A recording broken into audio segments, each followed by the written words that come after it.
Mac, Welcome to Print Your Games, the podcast about what's new and awesome in 3D printing for gaming. I'm one of your hosts, Jefferson J. Thacker, also known as Param, and I'm joined by Kristen Sowers, also known as Seventh Mastery. Oh, Kristen. It just as when I thought we were done with any significant 3D printing news for the month.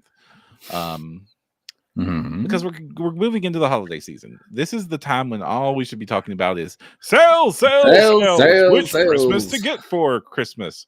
What to buy for your 3D printing van? You know, these types of content. Buying guide probably next week or two. Absolutely, for sure. And also now that you've got your 3D printer, what do you do with it episode? We need to do one of those too. You know, all the classics, the classics. And honestly, I hope that we have many new members of the community that needs that sort of stuff. And also, this industry moves so fast that doing that content again is worth it, because what I would say this year is entirely different than what we said last year, for sure. Sure. And there's also just been new products, new refinements. You know, everything gets tweaked, get improved. Like, you know, I just for an occasion that might be today, was gifted new Duncan Roads, the second ones you got. So now I also have another set of Duncan Roads to play with. So there's always something new. I've been playing with Duncan Roads too. I have to say that I actually really like these paints because they remind me a ton of working with Vallejo paints, but there's a little bit more pigment intense than that. They feel. It's like I'm getting a crossbreed between Pro Acryl and Vallejo, where I get the thick, juicy boys, but also with the intense pigment count. Yes, it feels a little thinner to me than either of them, but maybe that was just because mine were like so pressurized, the first ones. I haven't played. That was a problem with the first batch that's pretty famous, and I got to talk with some of those crew and hear some fun stories. Like I won't go into any like things I shouldn't say, but I did get the fun chance to hang out with the crew behind that when I was at Spiel, so that was really fun. But like that first batch was just like a little bit. They wanted to get as much paint in there as possible. Yes, well, like I told you, like, and I've now developed a very hearty respect. You open that bottle and you are painting something because that's coming out yourself. It's coming out. I mean, it wasn't quite like, you know, what was the other one I popped open and squirted all over myself. But it was still pretty impressive. Force and pressure. But I like how much you can get these thin. Like they thin for days. I'm sure they do. I mean, I feel like you have to thin. Like I'd probably use wet palette or something with them to get them down to the point where I could use them on any sort of washing level, because they were so strong. I think I mentioned both with dry brushing and washes. They were just too pigmented. Like they were so Anyway, got a lot of people in chat.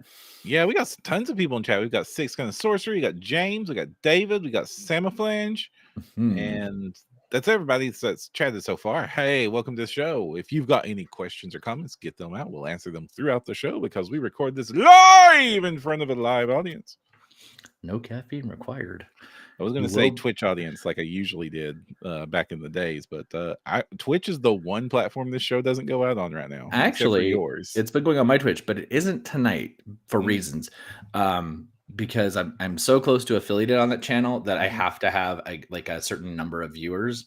And since not many of my people know about the show, they don't recognize it when they see it. Play clapping, nice. So I need to make sure that I have a lot of people like prepped to go, and I did not. I came in from dinner and was like seconds to get here, so I did not have time to like rally the mandatory viewing that you require. Beacons are lit. Rohan calls raid. Yes. I got that quote wrong.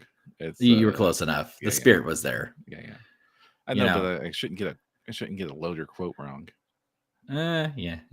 I mean, technically the movie did. Oof, fair enough. So, you know, it's like that Magic the Gathering. That's a reinterpretation. Magic the Gathering commercial about you shall not pass. Because it's not that. Anyway. Are you there? Are you okay? Me? I'm here. Yeah. We had a little bit of a glitch going on. Oh, see, I quoted the Lotro thing that's wrong in the movie, and even the speaker gasped. It was like, so big printers. Big printers. That is what I wanted to talk about today. Big, expensive printer. Big, expensive printers. Like we talked about big FDM printers before. Yes, this is. But it's been a while. It's been a while since we've talked about big resin printers. Now, I blame Critical Role for that, by the way. Anyway, you blame Critical Role for big resin printers? No, when you said it's been a while, I did the little Travis Willingham singing the "It's Been a While" bit from "It's Been a While," I think. Anyway. Resin printers, go. Big resin printers. So resin, it's expensive stuff. Getting cheaper every day. I mean, it's almost to the point that it's almost as cheap as filament. Especially with it's getting darn close. Yeah, it's darn close. $16 bottles of Sudloo. Yep. That's less than I pay for my filament rolls. Sure, but you know, we need to make the printers bigger, so you have to use lots of it. Yes. So traditionally, resin's where you go to get your high detailed small objects or stuff you need super good clean finishes on. And then FDM is where you go when you want dimensional accuracy and huge big old objects. And you know, to be fair, we've now got FDM printers that like can print a life-size U. We've got FDM printers that can print a life-size house. Sure. Fused deposition manufacturing is a versatile technology, and it does its job well. They're printing spaceship parts, Kristen. They're doing all sorts of fun things with that technology. Sure. But the resin side of the house, there have been big resin printers before. Before the resin revolution, it was mainly like very large industrial kind of capacity stuff, printers that cost $10,000 or more, to get like nice big build plates that you can print off hundreds of parts at the same time so that you could mass manufacture print on demand materials. That's kind of the market that was like. Lots of like tiny little car parts were like some of the things that would show off with that material, or medical grade stuff. Sure. When you go to like the manufacturing conventions, they'll often show that sort of stuff off, and it's fun, it's neat. And then of course, the Elegoo's and the consumers, the prosumer, I guess, at this scale, prosumer, yes, side of things, the hobbyist level individuals market. Eventually, they released the Jupiter for the Elegoo. It was like, hey, we've got this big old printer, and the Jupiter was released forever ago, and it was a low resolution machine. It was big. It was big. It's big. Yeah. You had a nice 12-inch build plate. Holes in the build plate for some reason. I do remember that. Yeah. And splash resin all over the place. It's you have, when you print big resin, there's lots of unique things that have. But then it's been a long time since nobody's tackled that same challenge in a while. And then this year, 2 new contenders to the hobbyist large format resin have come to play. Elegoo is releasing an update to the Jupiter called the Jupiter SE, which brings special edition, or what is that SE? Do we know? Who knows? It's Elegoo. They'll just roll super extra. They just grab some alphabet soup and then just throw it on the screen. And that's SE. SE. Okay. Yeah. What's the score there? So the Jupiter SE, and then Frozen has the Sonic Mega 8KS 15-inch LCD. Jupiter SE is 12.8 inches. We're getting a little bit bigger than the old Jupiter. Sure. We're getting a higher resolution screen there. But basically all at once, we're getting 2 big format resin printers coming back to play. I guess because I think that like what I used to call large format resin printers are now they're now calling them medium format. The 10-inch, the 11 inches, the Saturns, the and the Megas and all that jazz. And so that market seems to be pretty settled. Like the Saturn Ultra is a really nice machine. Its competition is really nice. There's a lot of really good printers that it's just quality of life features at this point being added to it. Competing on resolution with even more and more resolution on that size is probably not going to yield noticeable improvements. So of course, if we want to break new ground, we need bigger ground. What do you think? I think they're really big. I don't know. I still, okay. We talked about this when the Jupiter came in the first place. Right. I couldn't honestly recommend the Jupiter because it was lower resolution than some of the new printers that came out. Right. At the same time, the Saturn just looked like a better choice overall. Higher resolution. This Saturn 1, by the way, we're not talking about Saturn 2s or 3s. Right. Which are awesome, but yeah, we're not talking about that. And also, at the time, printing with large format was unreliable. Like it was slower printing. It was unreliable printing. You have a lot more failures. And then when you're printing at that volume, your failures are very expensive because it's like a bottle of resin. Like if you get like halfway through a project that needs a printer that big, you've dumped more a bottle of resin at the minimum into it. Oh yeah. And maybe more. Yeah. I mean, even full tanks on a Saturn will eat half a bottle. So that thing's just huge. But I still question why I need it like that. I mean, I guess maybe, okay. Like if I'm printing mini Monster Mayhem's monsters and I want them to be on the whole plate together, like built, or Lord of the Print. Right. Well, from a gaming perspective, like this isn't what I'm going to go to print minis unless I'm going to print a lot of minis, because that's one thing they do like to show off with these printers. Yes, like, there's we print 100 Kriegsmen on one plate. One plate, yeah, I did see that shot. It's gorgeous looking, by the way. It's very satisfying. It's just perfect lines, and but like the same reason I wanted an FDM printer. Like you want to print bigger things. Like sometimes you want to will something into existence that is bigger than you can print on a resin printer. You could totally print accessories and case, like some of the things that like we would want to print on the FDM printer, like terrain, like those build your own miniature storage cases and stuff. Sure. Lots of reasons you'd want to print big. Now, like we've conditioned our brains into thinking like, oh, we only need this many minis, or maybe we'll print a big dragon on this thing. But once you start removing limitations, you start opening your brain up to thinking about different possibilities entirely. What would you be doing? And hi, Rick.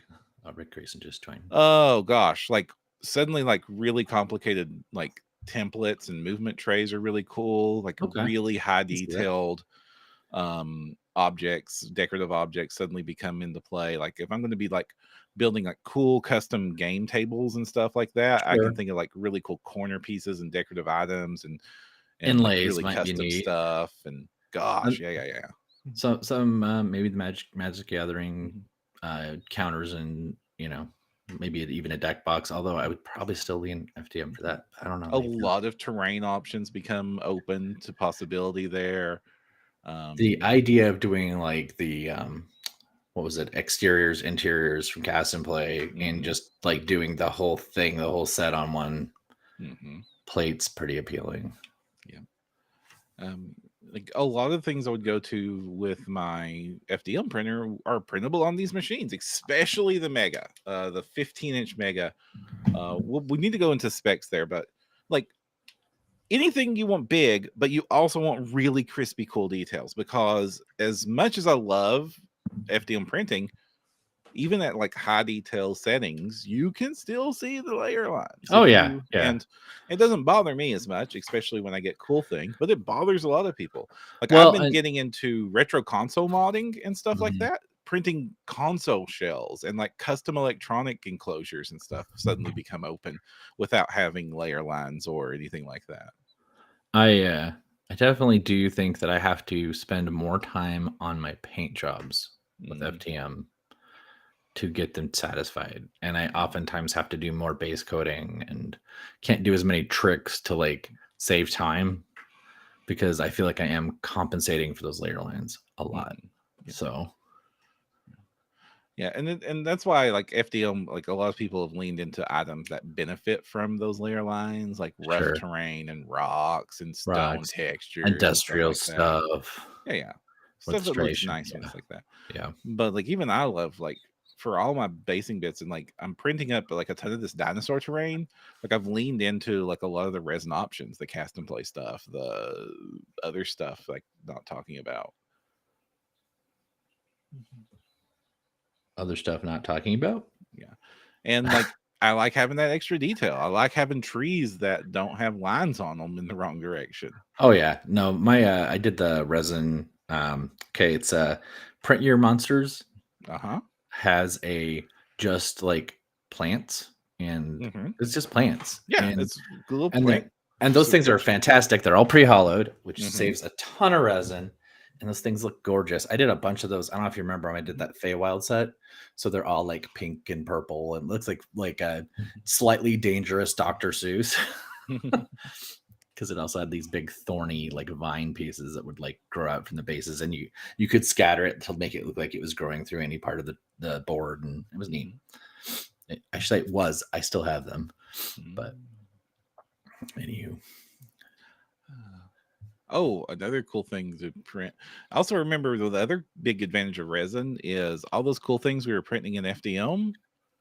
Even with all these new FDM printers that print 5 times, 10 times faster than the other FDM printers, they got nothing on the speed of a resin printer. Just think about how rapidly you could pump out.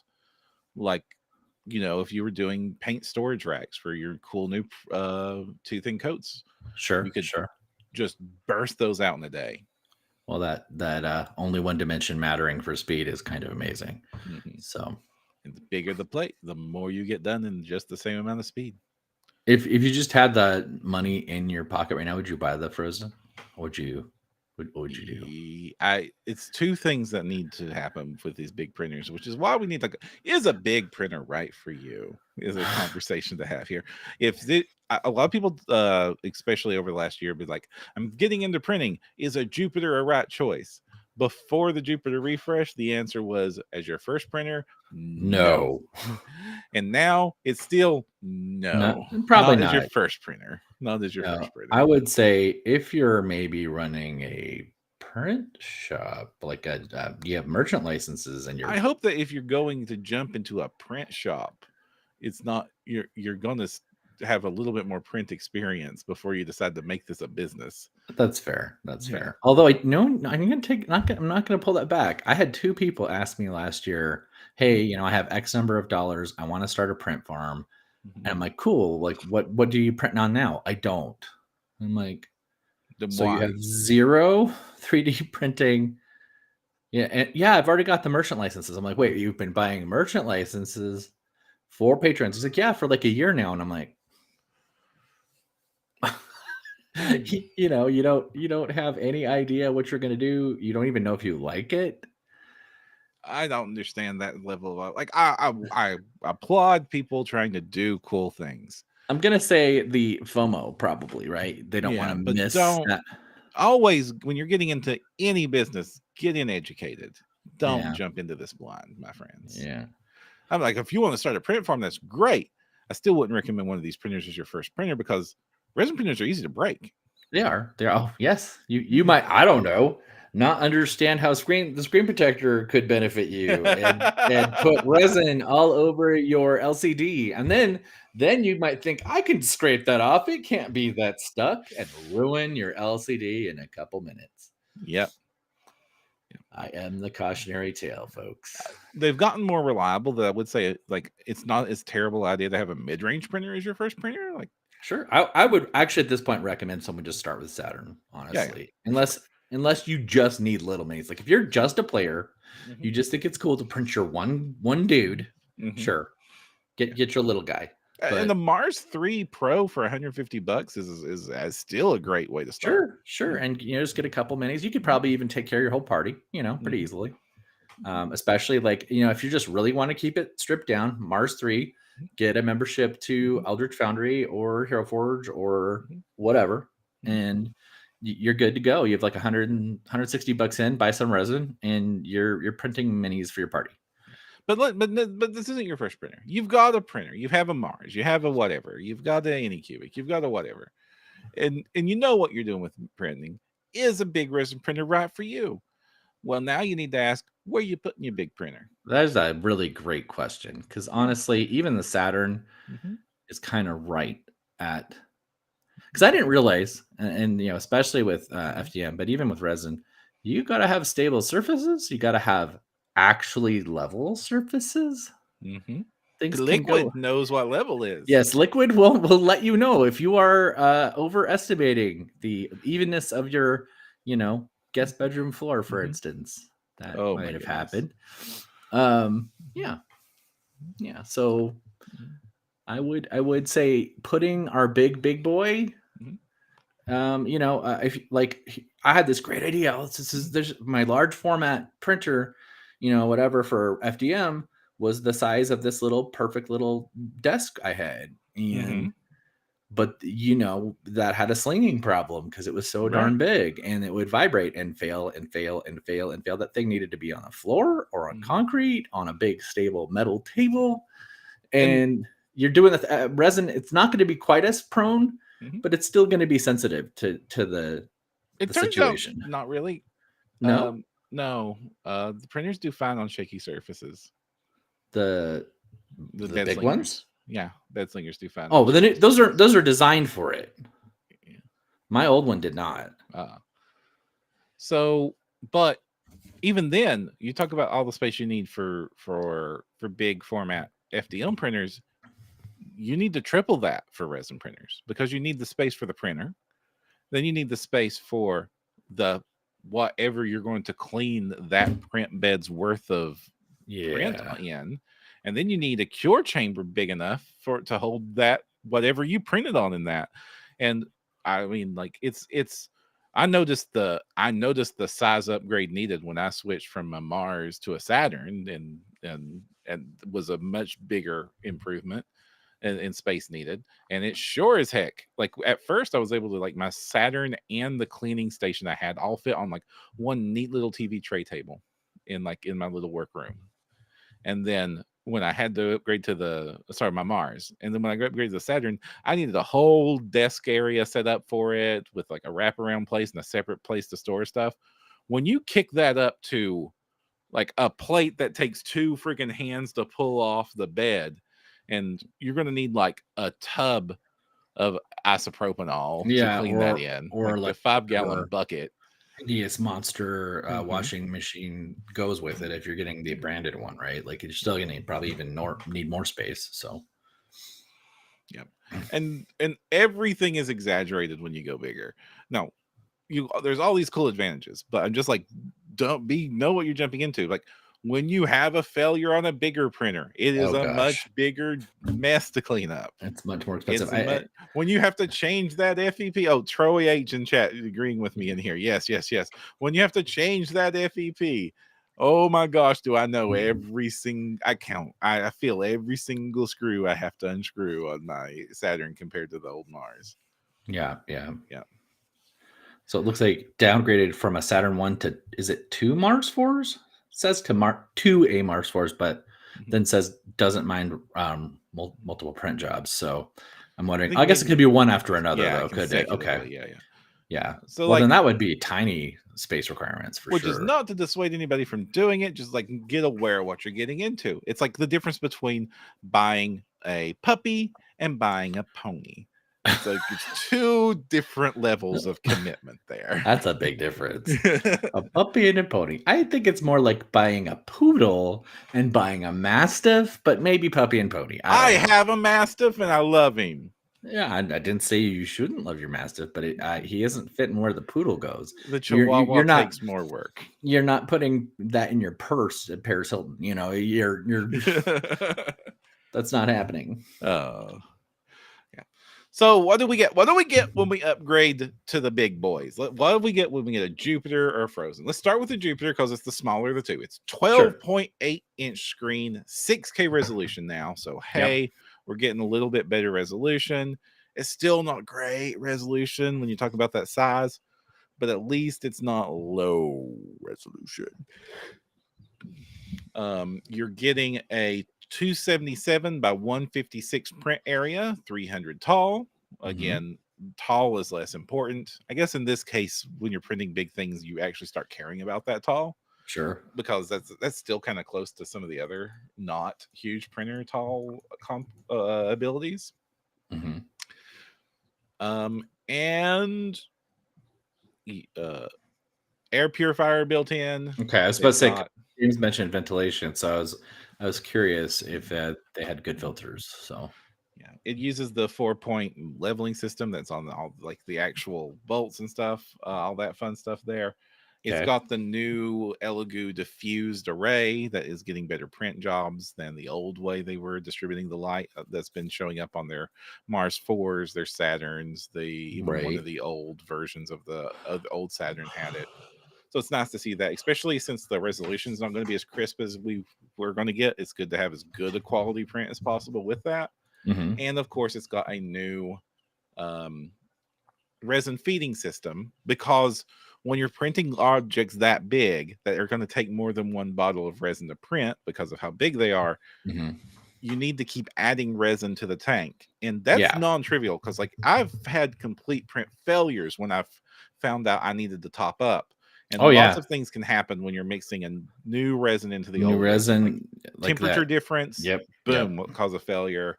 Like maybe you didn't get it shake up enough.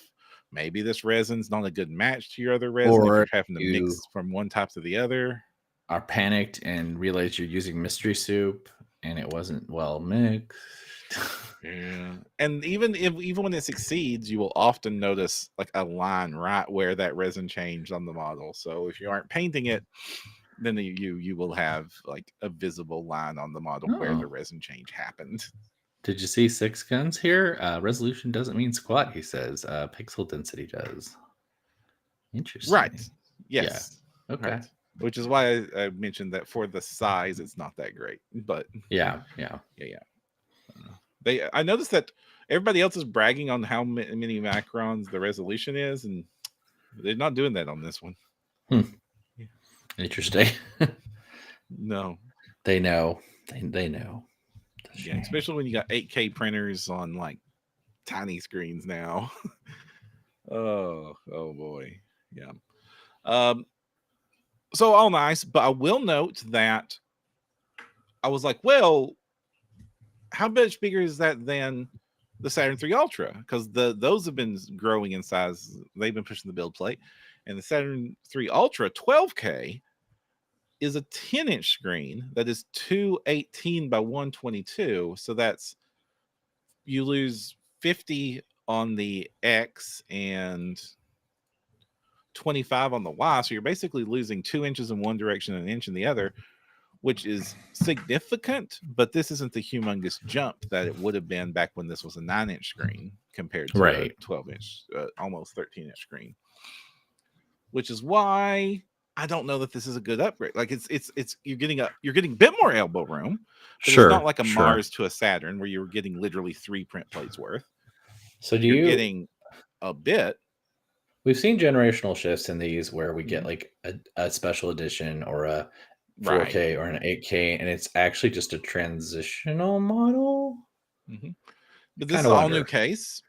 So like it's all new enclosure. I do imagine that this isn't called the Jupiter 2 for a reason. We're going to get a Jupiter 2. It's going to have a lot more features in it. The old Jupiter was not mono. This is a mono screen, so it's going to be able to print faster. It's going to be able to print longer, and also the new Jupiter SE is only $700. I mean, only quote. Only. Although, which then we move over to Frozen's toy. Frozen ain't joking. They are bringing a 15-inch printer to the market for $1,500. A big ask, but that's a big increase. Yeah. And its build volume, let me find it here. They were listing it in centimeters, as you should when they're that big. So it is 33 centimeters by 18.5 centimeters by 30 centimeters. So significantly bigger than the 10-inch screens. Like, we're having nice volumes here. We're having good print volumes. We're having a big increase. Only 30 centimeters tall, so same tall as the others. Yes. Yeah. It's saying it's printing 600 layers an hour on its average printing speed. So pretty nice. You get some mono screen. You get the resin feeding system. You get all the filters. You get all the fun stuff that you're expecting out of the modern printer these days. And they also have released matching wash and cure stations. Oh, wow. Again. Right at the, okay, that's cool. Big needs big. Big needs big, yeah. Is it I guess it would be. Never mind. Answering my own question. I actually dread the cost of all the alcohol that it's going to take to fill that cure. Seriously, right? Like, we need to try what's his name's solve there with the where it gathers all your resin out of the alcohol. Oh shoot. I am blacking out on who it was. I know it was one of the people in chat. The cool thing about there's also some like real neat quality of life. So the Mega has the holes in the build plate. The Jupiter didn't have the holes in the build plate. So you're having that again. So, just be cognizant that you put nice rafts on your things, because you're gonna need some floaty things. If you have a support going to nowhere, just put rafts on your stuff. Be cautious. It's the Jupiter has moved from opening doors from the old one to actually 2 handles on a giant lift-off lid. Yeah. Gives you easier access to the area. The old the door system was a problem for people. But boy, sometimes you have a hard time knowing where to put down that big old lid. Amen. Even the Saturn lid, sometimes I'm like, wait, I've already this other thing, that I was working on here on this desk, and I didn't clean it off first. And it's just suddenly like, where do I put it? Oftentimes it goes upside down. The Frozen has a lift up and over lid that clears the sides and the front, so it's not the doors, the cabinet door situation. So this seems like an overall better situation, but that does mean that you need like plenty of clearance around the printer. It's not just the seating. So it's got to be out from the wall quite a bit too, right? They built in a little hanger to drain the build plate, because when your build plate is this big, draining that excess resin becomes important, because that's a whole Mars's worth of print volume that you're just draining off those not Krieg soldiers. I just take the Saturn tray and turn it sideways and hang it over the slide it right back on the peg, since it's still a square. So all in all, basically you're getting what you're kind of, these are going to print slower. These are going to print at lower resolutions than we're used to with these really nice sub 19 micron printers. These are basically going to be printing at generation 2 resolutions. So we're talking about the Mars 2 and the original Saturns. Just a lot bigger, a lot more stuff, a lot larger things. Still better than FDM. Yeah, sure. But I don't know. I don't know that I moved. I want to be moved, but I don't know that I moved. If I had the room for it, I would totally, and I had the money for it. I was about to say the money before the room for me, but to have the Frozen Sonic Mega 8K. Yeah, I think that's a significant bump in print volume, and the quality of life features are wonderful. That's great. I will mention, we talked about the resin feeding systems. These in the past have been hit or miss with how effective and reliable they are. Sure. Also, because it is basically resin pump. These are both pumping resin. That means that you have to clean it out of all the resin inside the pump itself periodically. Right. And resin that means basically you're running alcohol through it, because. And these are cleaning fluid. Tank, not cartridge, right? Tank, right? I think so. I'm confused. Like, it's a extra reservoir that pumps in there, not. Yes, you are providing the resin. This is not a cartridge resin system. Yeah, because we do have seen the cartridge ones. David says he sent something to you. you should check. Okay, I'll check it when I get a moment. The original Jupiter's solution to this was the same solution for my dog's water bottle, where you just screw a bottle of resin in, and then just it uses the liquid like an IV. Yeah. It's the goo IV. No, like where the lip is below the water surface level, so only when it drops below that does it allow more liquid to escape the bottle. So like my cat tower, my cat water. It's a cat. My dog water dish is handled with the same amount of sophisticated technology as my resin reservoir. Nice. The new one has a resin pump. Honestly, with how unreliable those first generation resin pumps were, I might have preferred the dog bottle approach. Yeah, it's hard to argue with an analog thing that's not going to clog up or something. Where did you send it, David? Don Juan says, rocking a Mars 3 Pro, and it's been great. Would love a way to hang the build plate, though. Yeah. A lot of a print we haven't talked about on the show because I've never done it, but a lot of people will print a little add-on to the print plate that will allow you to do that with any printer. Like there's you just type in your printer on Thingiverse, and there's usually an adapter that you can screw onto your print plate that lets you pull it off of your printer, shift it at an angle, and then slide that adapter onto the peg so it will drain off at an angle.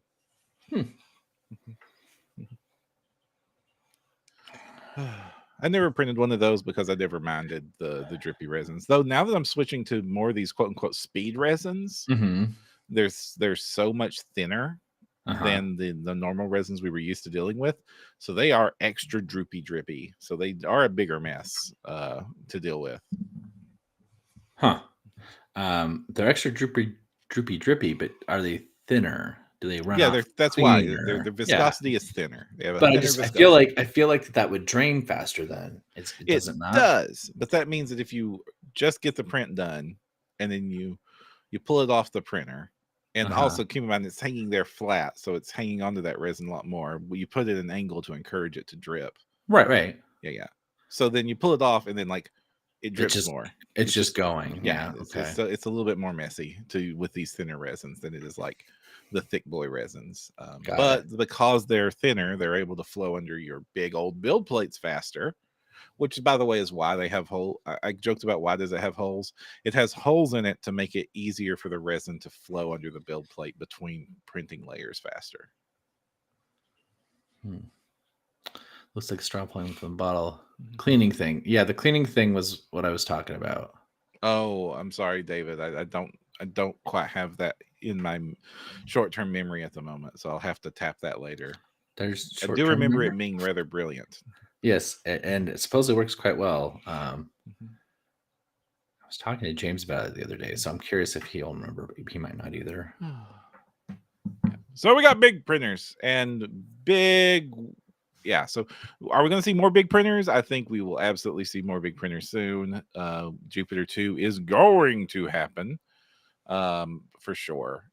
I think other people are going to start competing in the space because the other spaces are pretty locked up. Like, not that, they're basically quality of life features is where that advantage is going to happen with the smaller printers. The sub 7-inch printers, like, your Marses and such, they're going to be just more quality of life features. There's no discernible advantage to making those any more higher resolution. It would be insane. The mid format printers are kind of reaching that space with these 12K printers. It's hitting that sub 19 microns. They're all getting the same quality of life features that the smaller printers are getting. This is pretty much not the only place, but one of the more obvious places to try to improve and compete in that's going to make you stand out. So one of these days, that does mean that one of these giant printers are going to be in the sub $500 bracket. Oh yeah, it's coming. It's got to be, right? I mean, it might be like right at 500 for a while, but I'm still disappointed though, because there's a certain benchmark for me that I'm looking for. Yeah, which is when in every direction, it's 210 in every direction at least. Because then stuff that was designed for Ender 3s. So a lot of the FDM gaming terrain assumes Ender 3s is the standard printer and they slice to that size. So a lot of your gaming terrain is all sliced to fit on Ender 3s. Once you have the resin printers able to print at least an Ender 3 bed plate, that means that all of that now becomes resin printable. Sure. Yeah.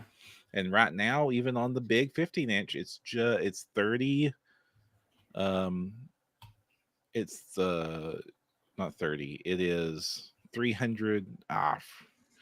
No, it's it's 30 millimeters. It's 3 centimeters shy on its shortest side to being able to print an Ender 3, which 3 centimeters doesn't sound like a lot, but that is a lot when you're trying to do that. So a lot of things would print nice on it, but like not everything. And you have to slice things in half, and then you deal with things. And you know, your mileage may vary there. I am still not great at slicing a pre-existing model. I can fuse models and build them together nicely, but I have only split successfully like 1 or 2 models that I was really happy with how the join looked later. I've been seeing a really neat trick on some of the terrain printing places. One of the things I like to do when I do my foam crafted houses and stuff like that is I don't want to pull the roof off and then play on the inside of the walls. I pull the walls and roof off and have a flat floor to play on because it's easier to reach and read. The same reason I like doing short walls for dungeon terrain and stuff like that.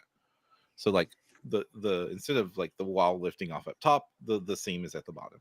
So I've seen some people taking 3D printable terrain and then splitting it like before they print it at the floor joist, like a little bit above, so that you get like know where the wall is, so you get the short wall effect, and then printing it in 2 pieces, one just the floor to that point, then the walls up to that point, and then printing the roof and then gluing the roof to the wall instead of the other way around, so that you have lift off floors, and then boom, you're good to go. Kristen, you there?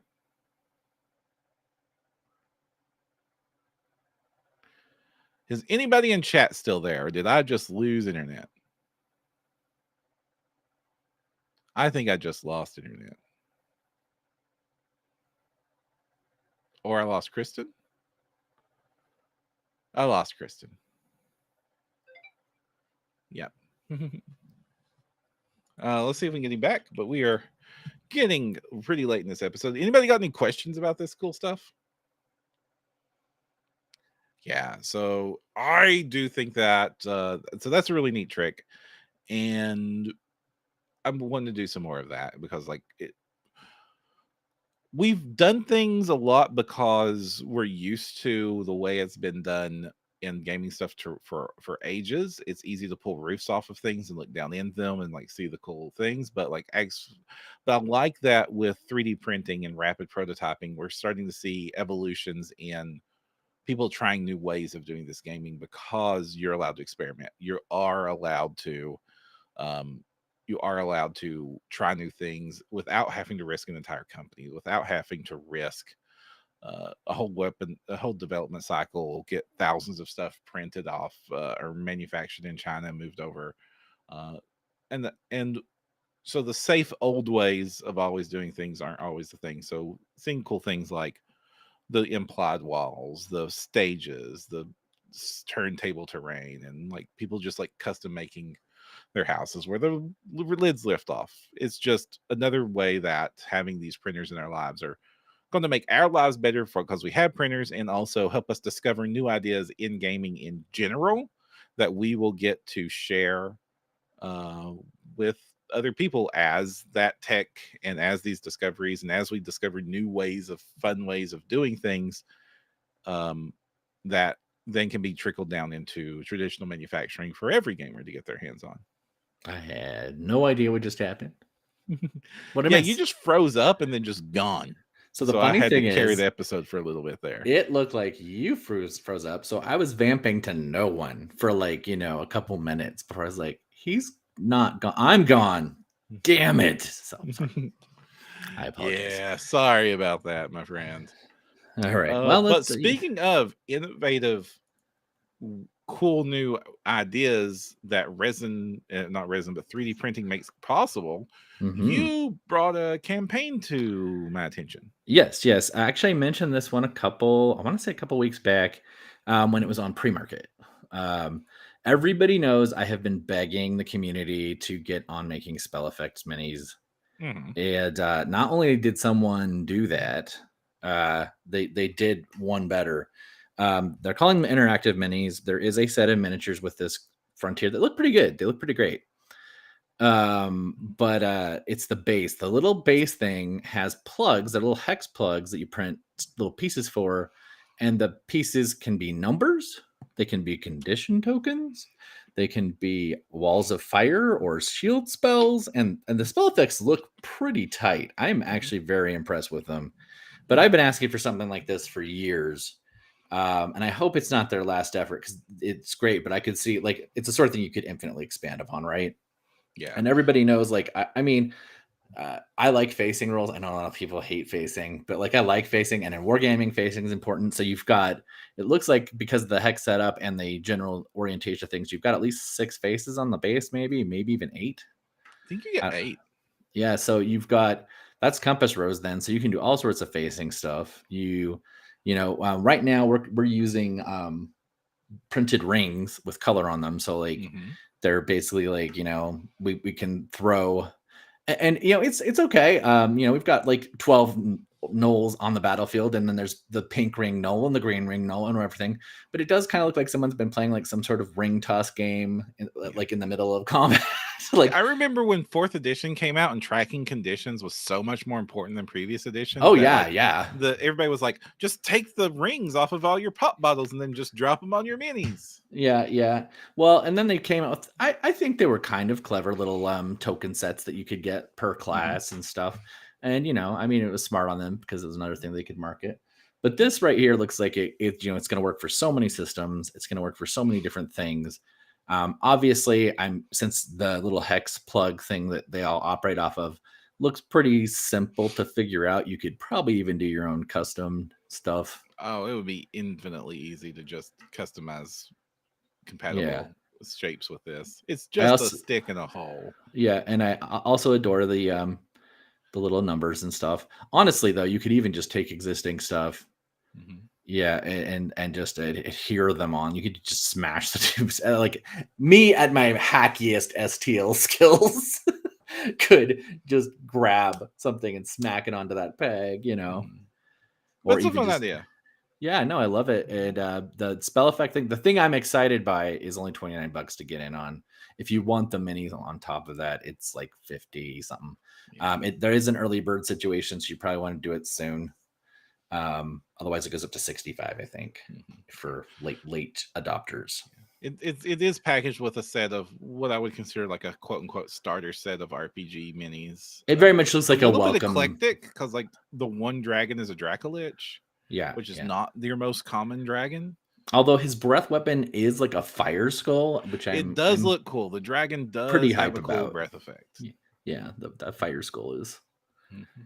Yeah, and the minis are of nice quality. They're not low quality minis, so they're nice. But the unique draw really is the spell effect thing. That's the innovation here. I've seen similar things happen like this. I've seen a few different like stacking rings that had like the thing attached to it, so that you could like spread them around the mini. Before.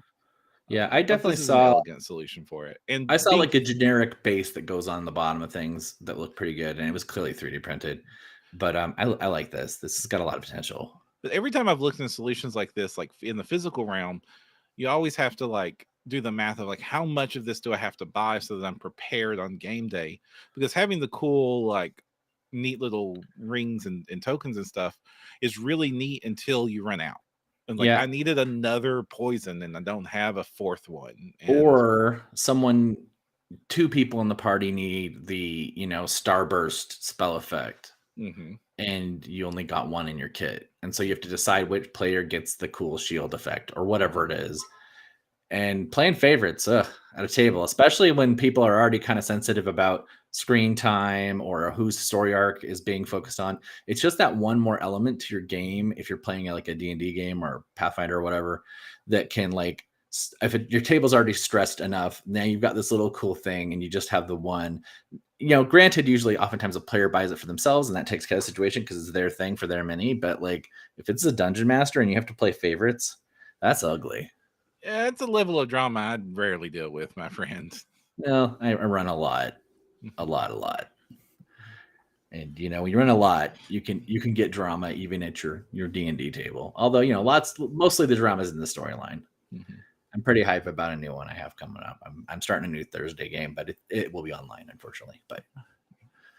And I'm really glad you came around in time for that transition to land, because you were like, "What is this?" For this swing, and I was really worried it was just going to miss. Yeah, no, I'm sorry. I went right. Maybe it was it was a static gift from the fairies of disruption for my birthday. They thought, hey, you haven't had a crash on the show. Usually it's Ben Parham. How about you get a crash for your birthday? Boom, birthday. Well, that about wraps us up for the day. Anything more you want to shout out to? No, but probably buying guide next couple weeks. It'll be coming. Look into that. Yeah. All right. If you want to find more, you can find us at printyourgames.com. And until next time, I'm one of your hosts, Jefferson J. Thacker, also known as Parham. I'm Kristen Sowards, also known as Seventh Mastery, and don't forget to use your screen protector.